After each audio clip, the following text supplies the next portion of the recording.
कहूँ कि शर्म से है लब सिले। ये देखने के बाद पता नहीं क्यों मुझे ऐसा लगता है कि आंटी की शादी ना अपने पसंदीदा मर्द से नहीं हुई थी, उसकी मर्जी के खिलाफ उसकी शादी हुई थी, तभी तो ये हरकत कर गई आंटी।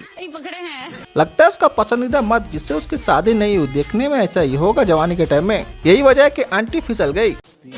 आंटी के हाथ में जब वरमाला होगा ना तो उसके मन में ख्याल आ गया वो कि मैं अभी 50 की नहीं 25 की हूँ, आज मेरी शादी कर ही लेती हूँ।